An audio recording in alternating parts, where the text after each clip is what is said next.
Grover house है, वो ticket मिल गई है, लेकिन कुछ करवा रहा नहीं है। इसमें इलेक्शन वोट कौन देगा उसको, बताओ।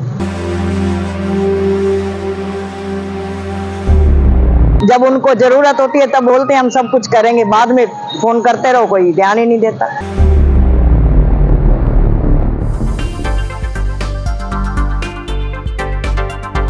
हरियाणा की सबसे हॉट सीट गुरुग्राम विधानसभा से कांग्रेस के प्रत्याशी मोहित ग्रोवर चुनावी मैदान में एक बार फिर अपना भाग्य आजमाने के लिए कूद पड़े हैं, लेकिन उनके प्रतापनगर स्थित पुश्तैनी घर के बाहर गंदगी का आलम देख गली वाले ही उनका साथ छोड़ने को मजबूर हो गए हैं।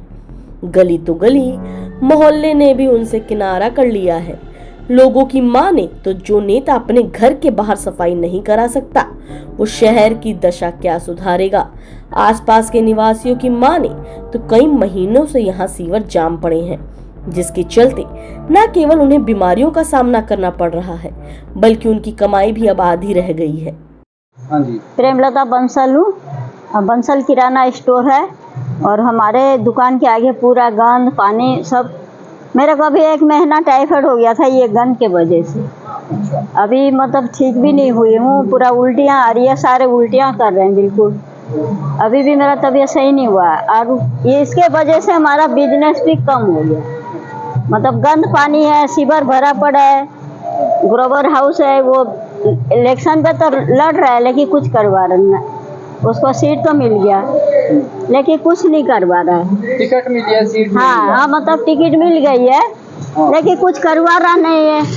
इसमें इलेक्शन वोट कौन देगा उसको, बताओ। तो आंटी जी, आप मोहित जी अपने घर के बाहर ही साफ नहीं करा पा रहे हैं और गुरुग्राम तो कैसे साफ कराएंगे ये बताइए। वही तो हम बोल रहे हैं, लेकिन इलेक्शन से पहले अपना घर के आगे गंद साफ करे।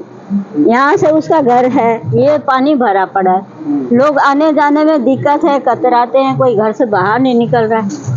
हमारा बिजनेस 20,000 18,000 डेली का था, 3,000 पे 4,000 पे आ गया।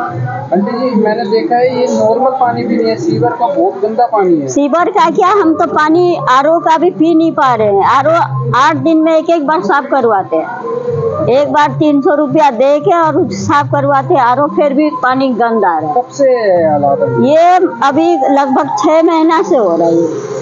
तो कोई नेता आपके पास वोट मांगने नहीं आया? और उन्होंने अभी तक तो हमारे पास कोई नेता नहीं आया, ना कोई ये है, अभी कोई नहीं आया वोट के लिए। किसको देंगे वोट फिर? अभी हम डिसाइड नहीं कर रहे हैं, क्या डिसाइड करें इसमें। यानी जो साफ करवाएगा उनको। अभी कौन करवा रहा, देखो ये गंद में सारे बीमार हैं, सब कुछ है, इसमें क्या करवाएं। लेकिन हमने सोचा भी नहीं कि हम वोट दें या नहीं दें। एक बार सोच रहे हैं कि देश की नागरिक के हिसाब से दे दें, लेकिन ये हालत देख के देने का मन भी नहीं करता। क्या फायदा इसमें। पीछे दे दीजिए। नीलम चौक।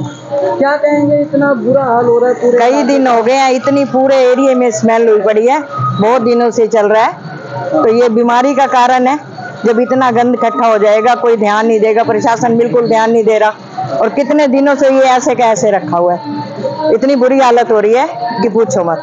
लेकिन ये कब से हो रखा है? ये हो गया होगा कम से कम महीना ही लगा लो आप। लेकिन आंटी जी, वो सामने तो मोहित ग्रोवर का घर है, वो खुद वोट मांगते फिर रहे हैं, गुरुग्राम, पूरे गुरुग्राम का विकास कराएंगे। वो तो सिर्फ अभी कहते हैं ना, फिर बाद में तो कौन पूछता है। जब होते है, कोई भी होता है, चाहे कोई भी पर्सन हो, जब उनको जरूरत होती है तब बोलते हैं हम सब कुछ करेंगे, बाद में फोन करते रहो, कोई ध्यान ही नहीं देता। यही है, कोई भी हो, चाहे मैं इनकी नहीं कर रही, कोई भी लगा लो, एनी पर्सन, तो नहीं ध्यान देते। फिर जब उस टाइम होती है, उस टाइम कहते हैं हम करेंगे। आप वोट की चोट देने वाले हैं? वो तो देख रही टाइम ही बताएगा, हम अभी कुछ नहीं कह सकते। मेरा नाम रोहित बंसल है जी। यहाँ इतनी बुरी हालात हो रखे हैं, जल भराव, सीवर का पानी भरा हुआ है, क्या कहेंगे भाई। कहना क्या है, यहाँ रहने की आदत पड़ गई ऐसे में। कम से कम 25-30 दिन हो गया ये सब। एक दिन सफाई, दूसरे दिन फिर वही। तो आपने आज तक इसकी शिकायत नहीं की किसी को? शिकायत कर करके तो थक गए, कौन कर रहा है। आने वाले इधर सामने मोहित ग्रोवर खुद ही रहता है, तो वो नहीं करता? नहीं, कुछ नहीं करते। 1-2 नीचे नवीन गोयल भी आए थे और मुकेश गोयल भी आया था, शर्मा, वो भी देख के गए। तो फिर क्या कहते हैं, आश्वासन क्या देते हैं? मोहित जी तो वोट मांगते फिर कि विकास कराएंगे, तो उन्हीं के प्रचारक भी तो यहीं रहते, वो भी तो देखते ही जा रहे हैं। तो क्या लगता है क्यों नहीं हो पा रहा है? अब भाई वो उन लोग ही करेंगे ना, म्यूनसिपालिटी, या फिर उन लोग ही करेंगे जो खड़े हो रहे हैं वोट पे। अच्छा, हम तो कुछ कर नहीं सकते, ज्यादा होगा तो बैठ जाएंगे साइड में। कितनी परेशानी होती है, बुरा हाल होता भाई है। साहब रहने नहीं होता, बदबू इतनी है कि तबीयत ही खराब हो जा रही है, ग्राहकी आधी हो गई हमारी। आपको बता दें, इस इलाके में एक बच्चों का स्कूल भी है, जिसके चलते बच्चों को भी सीवर के गंदे पानी की समस्या से जूझना पड़ रहा है। गौरतलब है कि मोहित ग्रोवर ने 2019 में आजाद उम्मीदवार के तौर पर चुनाव लड़ा था और 48,000 के करीब वोट हासिल किए थे। ऐसे में उसी नशे के खुमार में मोहित ग्रोवर इस बार फिर कांग्रेस की टिकट पर चुनाव लड़ रहे हैं। लेकिन जिस हिसाब से मोहल्ले और गली के लोगों ने उनसे किनारा किया है, इससे एक बड़ा सवाल जरूर उठ रहा है कि इन चुनावों में कांग्रेस की नैया कैसे पार होगी।